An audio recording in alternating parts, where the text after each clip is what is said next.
Hello friends, welcome to KV special channel. जैसा कि आप सब जानते हो कि मैंने अपने चैनल पर एनसीईआरटी सीरीज़ स्टार्ट की हुई है, जिसमें मैं 6 to 8 क्लास की ज्योग्राफी फ़िलहाल करा रही हूँ। और 8 क्लास के चैप्टर 1 की रिसोर्सेज की वीडियो मैंने ऑलरेडी अपलोड कर दी है। अगर आपने वो नहीं देखी है तो वो देखिएगा, ठीक है। लिंक मैं आपको डिस्क्रिप्शन बॉक्स में प्रोवाइड करा दूँगी। आज हम चैप्टर 2 करेंगे क्लास 8 ज्योग्राफी का, जिसका नाम है land, soil, water, natural vegetation and wildlife resources. So अब आपने ये चैप्टर का नाम पढ़ा, इससे आपके माइंड में क्या आ रहा है? Land, soil, water, natural vegetation, ये सब आप पढ़ रहे हो तो कैसा मतलब क्या चीज़ आ रही है माइंड में? यही आ रही है ना कि ये जितनी भी चीज़ें हैं ये सब नेचर से रिलेटेड है। क्या मैं ये कह सकती हूँ कि ये सब नेचुरल रिसोर्सेज है? क्योंकि प्रीवियस चैप्टर में हमने क्या पढ़ा था कि रिसोर्सेज 2 टाइप्स के होते हैं। First is natural resources, second is human made resources, ठीक है। और ह्यूमन रिसोर्सेज भी होते हैं। सो प्राकृतिक संसाधन या फिर मानव निर्मित संसाधन, क्या समझ में आ रहा है इन टर्म्स से? जी हाँ, ये क्या है? सब प्राकृतिक संसाधन है, नेचुरल रिसोर्सेज है। तो आज आइए पढ़ते हैं चैप्टर 2 और पूरी कोशिश की जाएगी कि मैं अपना बेस्ट दूँ।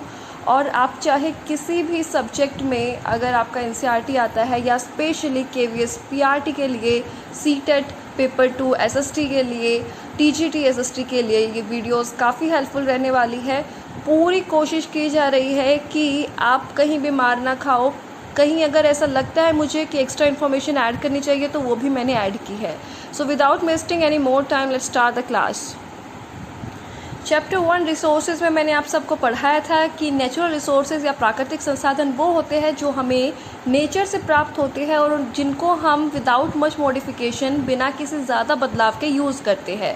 So land, soil, water, natural vegetation and wild life, ये सब भी क्या है? Prime examples of natural resources है, ठीक है। तो आइए जानते हैं सबसे पहले लैंड के बारे में। सो आप सब स्क्रीन पर देख सकते हो, land is one of the most important resource. हम सबको पता है क्योंकि ये जो है अर्थ सरफेस का करीब 29 से 30% सरफेस अर्थ का लैंड है।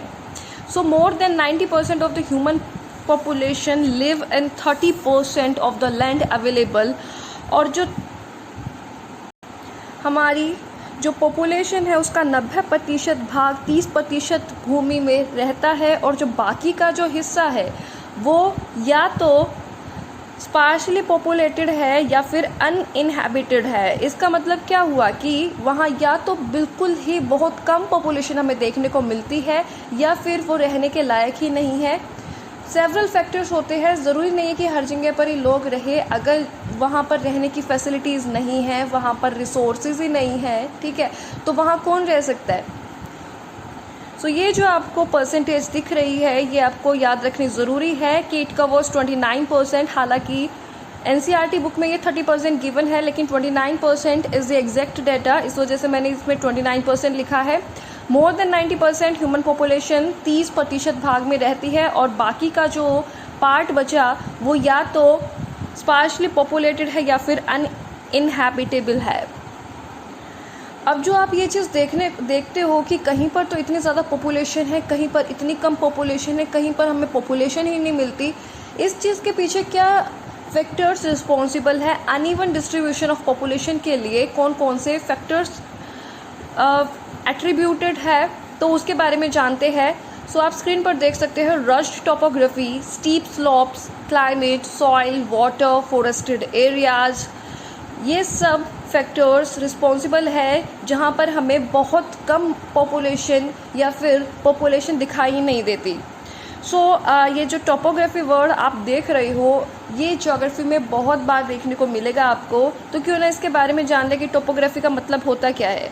तो बेटा, टोपोग्राफी वो सब फिज़िकल कैरेक्टरिस्टिक्स होती है, वो सब भौतिक विशेषताएं होती है किसी भी जगह की, किसी भी भूमि की, ठीक है, इन रिस्पेक्टिव ऑफ कि वहाँ पर रिवर्स है या नहीं, या कितना उनमें पानी है, माउंटेन्स है या नहीं, फॉरेस्ट के ऊपर, क्लाइमेट के ऊपर, बहुत सारी चीज़ों के ऊपर डिपेंड करता है एक लैंड। तो यही होती है आपकी टोपोग्राफी। और ये जो रस्ट टोपोग्राफी लिखा है, रस्ट का मतलब होता है जहाँ पर डिप्रेशन ज़्यादा हो, जहाँ पर आपका उबड़ खाबड़ एरिया ज़्यादा हो, फरोड लैंड जिसको कह सकते हो आप इंग्लिश में, तो वो चीज़ आपको ज़्यादा देखने को मिले। रिहासी इलाका ये कम होता है। माउंटेनियस रीजन, स्टीप स्लोप्स अगर आपको देखने को मिल रही है। क्लाइमेट जहाँ का फेवरेबल नहीं है। अगर मैं बात करूँ लद्दाख की, लेह लद्दाख में आपको पॉपुलेशन कम देखने को मिलती है क्योंकि वहाँ की क्लाइमेटिक कंडीशंस या फिर वहाँ पर इतने डेवलप्ड रिसोर्सेज नहीं हैं जो वहाँ लोग रह सके। तो किसी जगह की सॉइल भी रिस्पॉन्सिबल है, बिकॉज़ हमें अगर हम कुछ खाते हैं तो वो हमें या तो एनिमल से मिलते हैं या हमें प्लांट से मिलता है, ठीक है। सो क्रॉप्स अगर ग्रो नहीं कर सकते, एग्रीकल्चर जहाँ नहीं हो सकता, वहाँ भी हमें as compare to fertile land जहाँ पर अवेलेबल है उसकी तुलना में हमें कम पॉपुलेशन देखने को मिलती है। वाटर, फॉरेस्टेड एरियाज़, इन सब पर भी पॉपुलेशन डिस्ट्रीब्यूशन डिपेंड करता है। सो पॉपुलेशन अच्छी हमें कहाँ देखने को मिलती है? जहाँ पर रिवर वैली हो, जहाँ पर प्लेन्स हो, ठीक है। Offer ideal condition for agriculture and living are densely populated regions in the world. जहाँ भी आपको अच्छा एरिया देखने को मिलेगा, रिवर वैलीज जहाँ होगी, ठीक है, तो वहाँ का जो सॉइल होती है बेटा वो क्या होती है? फर्टाइल होती है। अगर हम अपने नर्दर्न प्लेन की बात करें तो ज़्यादातर खेती हमारे नर्दर्न प्लेन में हमें देखने को मिलती है। वो इस वजह से क्योंकि यहाँ पर एलुवियल सॉइल है, यहाँ पर रिवर्स है, तो इस वजह से सॉइल फर्टाइल है।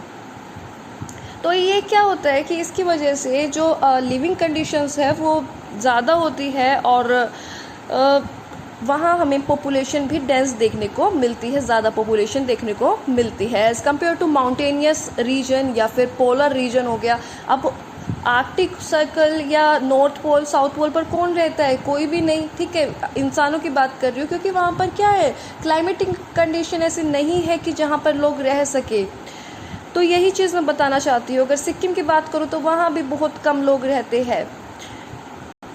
सो यही सब फैक्टर्स है जो अनइवन डिस्ट्रीब्यूशन ऑफ पॉपुलेशन पर डिपेंड करते हैं। इसी वजह से है अनइवन डिस्ट्रीब्यूशन ऑफ पॉपुलेशन। बढ़ते हैं आगे। सो हमने अभी जाना लैंड के बारे में, अब हम जानेंगे लैंड यूज़ के बारे में। क्या होता है लैंड यूज़, कैसे होता है लैंड का इस्तेमाल, तो उसके बारे में देखते हैं। सो स्क्रीन पर आप देख सकते हो लैंड यूज़ क्या है। लैंड को हम डिफरेंट पर्पस से यूज़ कर सकते हैं।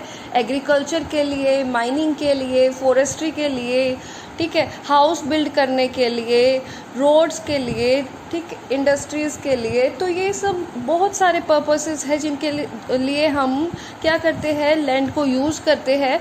तो इसी को हम लैंड यूज़ कहते हैं। और ये जो लैंड यूज़ है, अगर हम लैंड को किसी खास पर्पस के लिए यूज़ कर रहे हैं, अगर हम माइनिंग करते हैं तो वो माइनिंग हम हर जगह नहीं करते। क्या होता है माइनिंग, अगर हम खनन प्रक्रिया करते हैं, ज़मीन को खोद करके हम जो मिनरल्स निकालते हैं वो होती है आपकी माइनिंग एंड क्वेरिंग।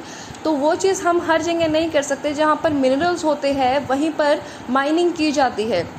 तो ये चीज़ बताना चाहूँगी। एग्रीकल्चर की भी बात करूँ इसी प्रकार, तो एग्रीकल्चर या फॉरेस्ट्री हो गई, तो जहाँ पर अगर सॉइल अच्छी है, एक सॉइल फर्टाइल है, तो वहाँ पर एग्रीकल्चर अच्छी होती है। तो ये सब चीज़ें भी बहुत से फैक्टर्स पर डिपेंड करती है। तो आप देख सकते हो स्क्रीन पर, it depends on topography, soil, climate, water, mineral availability, human population and technology. Land use in सब फैक्टर्स पर डिपेंड करता है। अगर बात करूँ क्लासिफिकेशन की, तो लैंड को दो तरीके से बांटा गया है, दो तरीके से वर्गीकरण किया गया है इसका on the basis of ownership. First is private land और सेकंड इज़ कम्युनिटी लैंड। तो आपको नाम से ही, जैसा आप देख रहे हो, तो उसी से ही आपको काफ़ी कुछ क्लियर हो रहा होगा कि प्राइवेट लैंड क्या होता है और कम्युनिटी लैंड क्या होता है। तो जानते हैं। स्क्रीन पर आप देख सकते हो कि प्राइवेट लैंड जो है वो इंडिविजुअल्स द्वारा अधिग्रहण किया होता है, उनका अधिकार होता है। जैसे अब आपका घर है जो आपने बनाया हुआ है, या किसानों की बात करूँ तो उनके खेत बटे होते हैं, ठीक है, उनके अपने खेत होते हैं। तो वो चीज़ें क्या है कि वो प्रॉपर्टी उनके यूज़ के लिए होती है। ये नहीं है कि सभी उसमें आकर के उनको यूज़ कर सकते हो। तो वो आप पर्सनल प्रॉपर्टी कह सकते हो, या फिर कह सकते हो land is owned by individuals. और अगर कम्युनिटी लैंड की बात करूँ तो कम्युनिटी लैंड को पूरा कम्युनिटी उसको यूज़ कर सकता है, पूरा समुदाय उसका लाभ उठा सकता है, वो कॉमन यूज़ के लिए होता है। For example collection of water, fruits और मेडिसिनल हर्ब्स, तो ये सब कुछ एग्जाम्पल्स है। इसके अलावा अगर आप ने देखा होगा कि कम्युनिटी हॉल भी होते हैं जिसमें लोग शादी वगैरह करा देते हैं, तो उसके लिए भी यूज़ कर सकते हैं। तो कम्युनिटी हॉल में किसी भी समुदाय के लोग उसको यूज़ कर सकते हैं। या कम्युनिटी लैंड्स, ये जो आपने देखे, इनको हम कॉमन प्रॉपर्टी रिसोर्सेज के नाम से भी जानते हैं। कल को आपको क्वेश्चन देखने को मिल सकता है कि जो आपका कम्युनिटी लैंड है, जो कॉमन यूज़ के लिए कॉमन यूज़ होता है जिन चीज़ों का, तो उनको हम किस और नाम से जानते हैं। तो बेटा ये सब कॉमन प्रॉपर्टी रिसोर्सेज है। आपका चाहे कम्युनिटी लैंड आए या कॉमन प्रॉपर्टी रिसोर्स आए, दोनों की बात सेम है, तो ये याद रखना है आपको। चाहो तो स्क्रीनशॉट ले सकते हो इसका, मैंने पूरा लिखा हुआ है। These community land are called community property resources. याद रखनी है ये चीज़, क्योंकि कम्युनिटी प्रॉपर्टी रिसोर्सेज या कम्युनिटी लैंड में से हमें क्वेश्चन देखने को मिल जाता है कई दफ़ा, तो इस वजह से। जैसा कि आप सबको पता है कि लोग और उनकी डिमांड्स कभी भी ख़त्म नहीं होती, ये हमेशा बढ़ती रहती है। और हमारे अगर लैंड की बात करें, भूमि की बात करें, तो ये हमारे पास बहुत कम है, 29% है सिर्फ टोटल अर्थ सरफेस का। तो जैसे जैसे पॉपुलेशन बढ़ रही है, लोगों की ग्रीड भी बढ़ रही है, और लोगों ने क्या करना शुरू कर दिया है, कम्युनिटी लैंड्स को ही अपना बनाना शुरू कर दिया है। They are using community land to construct new buildings in cities और expanding agriculture activities in rural areas. तो कम्युनिटी लैंड को क्या करना शुरू कर दिया है, उनको डिफरेंट पर्पस के लिए यूज़ करना शुरू कर दिया है। वहाँ पर कमर्शियल एरियाज़ खोल दिए हैं। कमर्शियल एरियाज़ क्या होते हैं, जहाँ पर भी एक पैसों का लेन देन या सामान का लेन देन होता है, बाइंग और selling of goods, commercial areas की तरह यूज़ करने लगे हैं। हाउसिंग कॉम्प्लेक्सेस बना दिए हैं सिटीज़ में या अर्बन एरियाज़ में। हाउसिंग कॉम्प्लेक्सेस आपने देखे होंगे कि बहुत सारे फ्लैट्स बना देते हैं। अगर आपने नोएडा वगैरह देखा होगा तो इतने सारे वहाँ पर हमें फ्लैट्स देखने को मिलते हैं, और फिर उनको हम यूज़ करते हैं कि ये फ्लैट्स में मतलब लोग रहते हैं, पूरा प्रॉपर एवेन्यू या फिर अपार्टमेंट्स बना देते हैं। तो उसकी तरह यूज़ करने लगे हैं। कम्युनिटी लैंड को भी अपना इंडिविजुअल लैंड की तरह यूज़ करने लगे हैं और उनको पैसे की तरह यूज़ करने लगे हैं। आई होप कि ये क्लियर हो रहा होगा आपको। और जो हमारा लैंड यूज़ है, जैसे हम भूमि को यूज़ कर रहे हैं, लैंड यूज़ पैटर्न है बेटा, ये हमारे कल्चरल चेंजेस, जो हमारे सांस्कृतिक बदलाव आ रहे हैं समाज में, सोसाइटी में, उसको भी दर्शाता है। जैसे पहले हम कैसे यूज़ करते थे लैंड को, इतने सब हमारे हाउसिंग कॉम्प्लेक्सेस नहीं होते थे, ग्रीनरी ज़्यादा होती थी, एग्रीकल्चर ज़्यादा होते थे। और आज के टाइम में अगर देखें तो लोग क्या कर रहे हैं कि जो गांव में खेत होते हैं उनको भी गवर्नमेंट एक्वायर कर करके रोड्स का, रेलवे का, या कुछ भी मतलब डैम्स जो बनते हैं, वहाँ पर पहले लोग रहते थे, उसको क्लियर पूरे गांव को हटा दिया जाता है। हालांकि उनको पैसे दे दिए जाते हैं उनके बदले में, लेकिन फिर भी क्या किया जा रहा है कि जो कम्युनिटी लैंड था या फिर जो कमर्शियल एरियाज़ वहाँ पर ओपन किए जा रहे हैं। तो ये एक तरीके से आप कह सकते हो कि ये हमारे कल्चरल चेंजेस को भी शो करता है, किस तरीके से हम लैंड यूज़ कर रहे हैं वो चीज़। एज अ रिज़ल्ट हमें लैंड डिग्रेडेशन देखने को मिलता है, क्योंकि हम बहुत सारे ट्रीज़ को कट करते हैं डिफरेंट प्रोजेक्ट के लिए। ठीक है, अगर कोई डैम बन रहा है, अगर कोई रोड बन रहा है, या फिर कोई हम मॉल बना रहे हैं, कुछ भी अगर सेटअप करते हैं और ग्रीनरी एरिया था पूरा, तो उसमें क्या होता है कि काफ़ी सारे पेड़ पौधों को काट दिया जाता है, काफ़ी सारे लोगों को, उनके मकानों को ढा दिया जाता है, और उसके बाद निर्माण होता है चीज़ों का। तो as a result land degradation भी हो रहा है। तो आइए जानते हैं लैंड डिग्रेडेशन होता क्या है। स्क्रीन पर आप सब देख सकते हो, land degradation can be defined as the degradation of quality of land. अगर लैंड की क्वालिटी में डिग्रेडेशन आ जाए, कमी आ जाए, तो उसी को हम लैंड डिग्रेडेशन कहते हैं।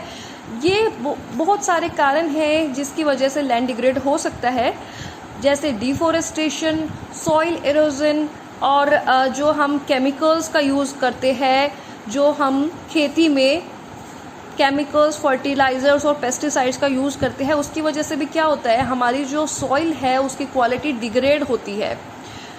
इसके लिए सिर्फ ह्यूमन एक्टिविटीज़ ही रिस्पॉन्सिबल नहीं है, जैसे अभी मैंने बताया आपको डिफोरेस्टेशन हो रहा है या केमिकल्स का यूज़ कर रहे हैं क्रॉप्स में, उसकी वजह से, या सॉइल इरोजन हो रहा है, तो सिर्फ यही फैक्टर्स रिस्पॉन्सिबल नहीं है। नेचुरल फिनोमिना लाइक लैंडस्लाइड्स, ये भी एक कारण है जिसकी वजह से क्वालिटी ऑफ लैंड डिग्रेड हो सकती है।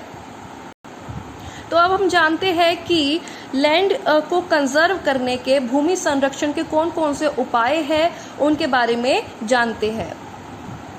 सो आप स्क्रीन पर देख सकते हो methods to conserve land resources. Land degradation must be checked by afforestation. Deforestation का ऑपोजिट होता है एफॉरेस्टेशन। डिफॉरेस्टेशन मतलब पेड़ों की कटाई, एफॉरेस्टेशन मतलब ज़्यादा से ज़्यादा मात्रा में पेड़ उगाना। और मैं तो कहती हूँ यार, पेड़ ज़रूर उगाने चाहिए। इवन हर बर्थडे पे अगर एक पेड़ उगाया जाए तो उससे अच्छी बात नहीं हो सकती, और उसकी केयर की जाए तो ठीक है। ये नहीं है कि हर बर्थडे पे पेड़ तो उगा दिया लेकिन उसको कभी पानी नहीं दिया, वो सूख जाएगा, उसका फ़ायदा क्या है। एक अटैचमेंट होनी ज़रूरी है, तो वो चीज़ें होना ज़रूरी है। और अगर स्कूल्स में कोई पढ़ाता है, टीचर्स है, तो उसमें प्रोजेक्ट भी ऐसे दिए जा सकते हैं बच्चों को, जैसे कि बच्चे एक पेड़ उगाए और उसके जब तक वो स्कूल में रहे उनमें पानी दे, उनके साथ एक अटैचमेंट हो जाए उस पर। फिर वो जब ज़्यादा मतलब बड़े हो जाए तो वहाँ पर अपना नाम लिखे कि ये पेड़, और हमेशा याद रखे कि ये पेड़ मैंने उगाया था। तो ये चीज़ होनी चाहिए, कुछ इनोवेटिव भी करना चाहिए। ये नहीं है कि सिर्फ दूसरों से ही कहते रहो कि पेड़ उगाने चाहिए लेकिन वास्तव में कोई नहीं करता है। तो इस तरीके की कुछ पहल शुरू होनी चाहिए, ऐसा मुझे लगता है। ये मेरे थॉट्स है, आपको क्या लगता है आप भी कमेंट बॉक्स में अपने थॉट्स शेयर कर सकते हो। सो पढ़ते हैं। Land degradation must be checked by afforestation, land reclamation, regulated use of chemical, pesticide and fertiliser and controlled grazing. अच्छा, ये कंट्रोल्ड की स्पेलिंग में ना डबल सी गलती से लग गया है मुझसे, तो ये सिंगल सी है, ठीक है, तो स्पेलिंग पे मत जाना। तो लैंड डिग्रेडेशन कैसे हम ठीक कर सकते हैं? एफॉरेस्टेशन, ज़्यादा से ज़्यादा पेड़ उगा करके। लैंड रिक्लेमेशन एक प्रोसेस होता है जिसके द्वारा क्या किया जाता है, जो ओशियन, सीज और रिवर के वाटर बेड है ना, उसका एलिवेशन बढ़ा दिया जाता है, ठीक है। उसके द्वारा लैंड, नया लैंड मतलब न्यू लैंड फॉर्म कर दिया जाता है, वो होता है आपका लैंड रिक्लेमेशन। आई होप कि क्लियर हो रहा होगा। और एक तो ओशियंस के बीच में, सीज के बीच में प्रॉपरली लैंड फॉर्म कर दिया जाता है। वाटर बेड जो होता है उसका लेवल बढ़ा करके, ठीक है, एलिवेशन ऑफ वाटर बेड को रेज करके न्यू लैंड फॉर्म कर दिया जाता है। यही लैंड रिक्लेमेशन प्रोसेस होता है। चाहो तो आप गूगल पर भी इसकी लैंड रिक्लेमेशन की इमेजेस देख सकते हो ताकि आपको और ज़्यादा क्लियर हो जाए, क्योंकि चाइना में या वेस्टर्न कंट्रीज़ में तो ये चीज़ें बहुत कॉमन है। और आप देखोगे फ़ोटोज़ तो आपको समझ आ जाएगा कि कैसे सीज़ के अंदर, मतलब समुद्रों के अंदर लैंड फॉर्म किए गए हैं, और किस तरीके से वहाँ पर उनमें ही इतनी बड़ी बड़ी बिल्डिंग्स और इतना अच्छे से इंफ्रास्ट्रक्चर बना दिया गया है, ठीक है, जिस पर गाड़ियाँ भी चलती है, जिस पर मतलब पूरा सी रूट, या क्या कहूँ, रेलवे नहीं, रोड्स फॉर्म कर दिए गए हैं, इंफ्रास्ट्रक्चर इतना अच्छा कर दिया गया है। तो वो आपको और भी ज़्यादा क्लियर हो जाएगा अगर आप एक दो इमेजेस देख लोगे उसकी, तो ठीक है। Regulated use of chemical, pesticide and fertiliser. देखिए, जो ये आपके केमिकल फर्टिलाइज़र है या पेस्टिसाइड है, इसका प्रॉपरली यूज़ करना चाहिए। इट मीन्स कि ये जो है ये आपके सॉइल को डिग्रेड करता है, सॉइल की क्वालिटी को कम करता है, फर्टाइल कम हो जाती है, उससे बंजर होनी स्टार्ट हो जाती है। तो उसकी जगह पर कुछ नेचुरल मैन्योर यूज़ करने चाहिए, ऑर्गेनिक मटेरियल यूज़ करने चाहिए, खाद यूज़ करनी चाहिए। और कंट्रोल्ड ग्रेजिंग, ये एक फैक्टर और हर जगह पर देखने को मिलता है। इसको भी एक फैक्टर माना जाता है कि जो आपके एनिमल्स चरते हैं या ग्रेज करते हैं वो भी कंट्रोल्ड होनी चाहिए। बट एज मतलब अपने अगर मैं ओपिनियन दूँ तो मुझे ये चीज़ ठीक नहीं लगती है, ठीक है। ग्रेजिंग अगर कोई एनिमल्स कर रहे हैं तो उसको हर जगह पर काउंट कर रहे हो। अगर पीपल को देखें, लोगों को देखें, तो कितनी पॉपुलेशन बढ़ती जा रही है, बल्कि एनिमल्स की तो इतनी एक्सटिंक्ट हो रही है। कुछ एनिमल्स तो मतलब एंडेंजर्ड हो गए हैं, कुछ एक्सटिंक्ट हो गए हैं, विलुप्त हो गई है पूरी प्रजातियाँ। और लोगों की अगर देखें तो कितने रिसोर्सेज हम यूज़ करते हैं, लेकिन हम तो कभी नहीं कहते कि हमें कम खाना चाहिए, हमें कम रिसोर्सेज यूज़ करने चाहिए। कभी भी हम कंट्रोल्ड ईटिंग करते हैं? नहीं करते, ओवर ईटिंग ज़रूर कर लेते हैं। तो एनिमल्स के ऊपर क्यों ये लगाया जाता है हमेशा कंट्रोल्ड ग्रेजिंग? हर जगह पर ज्योग्राफी में ये चीज़ पढ़ी जाती है, अपने अपने व्यूज़ होते हैं, मुझे ये चीज़ ठीक नहीं लगती इतनी। बढ़ते आगे, तो ये कुछ मेथड्स है, याद रखना, और चाहो तो स्क्रीनशॉट ले सकते हो या फिर अपने नोट्स फॉर्म कर सकते हो। नेक्स्ट जानते हैं लैंडस्लाइड के बारे में। ठीक है, लैंडस्लाइड्स क्या होता है? लैंडस्लाइड्स पीछे आप बैकग्राउंड पिक्चर में भी देख सकते हो, ये एक लैंडस्लाइड्स की ही इमेज है। Landslides are simply defined as the mass movement of rock debris और अर्थ डाउन अ स्लोप। भूस्खलन जिसको कहते हैं, आप बहुत अच्छे से जानते हो कि चट्टानें बिल्कुल पूरे अर्थ पर नीचे फेल हो जाती है, और इसके लिए बहुत सारे फिनोमिनाज रिस्पॉन्सिबल है। ये कहते हैं कि कॉम्बिनेशन में हमें ज़्यादा देखने को मिलते हैं। अगर अर्थक्वेक आया हो, अगर फ्लड आई है, अगर वोल्केनिक इरप्शन हुआ है कहीं पर, या फिर बहुत दिनों तक लगातार बारिश आ रही है, प्रोलॉन्ग्ड रेन, लगातार लंबे समय तक बारिश आना, इसकी वजह से भी लैंडस्लाइड्स या भूस्खलन हो सकता है। तो ये कुछ फैक्टर्स है, और ज़रूरी नहीं है कि लैंडस्लाइड सिर्फ नेचुरल फिनोमिना से ही हो, ह्यूमन एक्टिविटी से भी कुछ चांसेस है लैंडस्लाइड होने के, तो वो भी रिस्पॉन्सिबल होते हैं। तो जानते हैं कि ह्यूमन फैक्टर्स में कौन कौन से आ जाते हैं। तो आप स्क्रीन पर देख सकते हो, however human activities such as deforestation, mining and quarrying etcetera can also cause landslide. तो ये कुछ फैक्टर्स है जिसकी वजह से लैंडस्लाइड हो सकती है। अगर हम पेड़ों को ज़्यादा मात्रा में काट रहे हैं, आपको पता है कि जो रूट्स होती है, ट्री की रूट होती है, वो क्या करती है, सोइल को बांध के रखने का काम करती है। अगर हम ज़्यादा मात्रा में पेड़ की कटाई कर रहे हैं, तो इसकी वजह से लैंडस्लाइड होने के ज़्यादा चांसेस होते हैं। माइनिंग एंड क्वेरिंग, इसकी वजह से भी, जो हम खनन प्रक्रिया करते हैं उसकी वजह से भी काफ़ी बार लैंडस्लाइड हमें देखने को मिलती है। और इसके अलावा कंस्ट्रक्शन एंड ड्रिलिंग भी एक प्रोसेस है जो कि ह्यूमन एक्टिविटीज़ में ही है। तो ये सब भी लैंडस्लाइड्स के लिए जिम्मेदार है। तो आपको क्लियर हो गया होगा कि लैंडस्लाइड ना सिर्फ नेचुरल फिनोमिना से बल्कि ह्यूमन एक्टिविटीज़ के द्वारा भी हो सकती है। तो अब अभी हमने देखा लैंडस्लाइड्स क्या होती है, क्या क्या कारण होते हैं, और अब हम जानते हैं कि लैंडस्लाइड को कंट्रोल करने के क्या मेजर्स ले सकते हैं। Mitigation techniques of landslides. So number 1 पे आप देख सकते हो hazard mapping of landslide prone areas. तो हमें इनकी हैजार्ड मैपिंग करनी चाहिए, जहाँ पर हमें लगता है कि भैया यहाँ लैंडस्लाइड होने के चांसेस है, तो वो चीज़ कवर करनी चाहिए। Second, construction of retention wall. Construction of retention wall का मतलब है, रिटेंशन वॉल होती है कि एक बहुत ही रिजिड या बहुत ही स्ट्रॉन्ग वॉल बना दी जाती है। अगर डिफरेंट एलिवेशन लेवल्स है, अगर आपके सॉइल के, अगर आपके लैंड के डिफरेंट लेवल है, ऊंचाई और निचाई है, तो उसको एक समान करके मतलब रिटेंशन वॉल क्रिएट की जाती है, जो कि सॉइल को बांधने का काम करती है, और इसकी वजह से काफ़ी कम चांसेस हो जाते हैं लैंडस्लाइड के। बेसिकली ये चीज़ हमें जो आपकी हिली एरियाज़ है या माउंटेन एरियाज़ है, वहाँ पर ज़्यादा ज़रूरत होती है रिटेंशन वॉल की, क्योंकि वहाँ पर ऊबड़ खाबड़ ज़मीन या रज्ड टोपोग्राफी आपको ज़्यादा देखने को मिलती है, तो वहाँ पर ये मेजर्स लिए जा सकते हैं। एफोरेस्टेशन एक बहुत ही अच्छा मेथड है, ज़्यादा से ज़्यादा पेड़ उगाना, जिसकी वजह से लैंडस्लाइड को कंट्रोल किया जा सकता है। Next is controlling drainage system in land prone areas. अगर ड्रेनेज सिस्टम को अगर हम कंट्रोल कर दें लैंड प्रोन एरियाज़ में, उसकी वजह से भी लैंडस्लाइड्स के काफ़ी कम चांसेस हो जाते हैं। तो 4th पॉइंट को थोड़ा सा और समझाती हूँ। इसका मतलब ये है कि जो ड्रेनेज है, अगर माउंटेनियस रीजन में अगर एक ही जगह पर बहुत लगातार बारिश हो रही है और वो पानी कहीं भी पास नहीं हो रहा है, एक ही जगह पर भरे जा रहा है, तो उसकी वजह से भी लैंडस्लाइड होने के ज़्यादा चांसेस हो जाते हैं। और अगर हमने प्रॉपरली स्लोप्स बना रखी है, ठीक है, जहाँ पर वाटर कलेक्ट होने के बाद नीचे पास आउट होता जा रहा है, तो वहाँ पर एज ए रिजल्ट कम चांसेस हो जाते हैं लैंडस्लाइड होने के।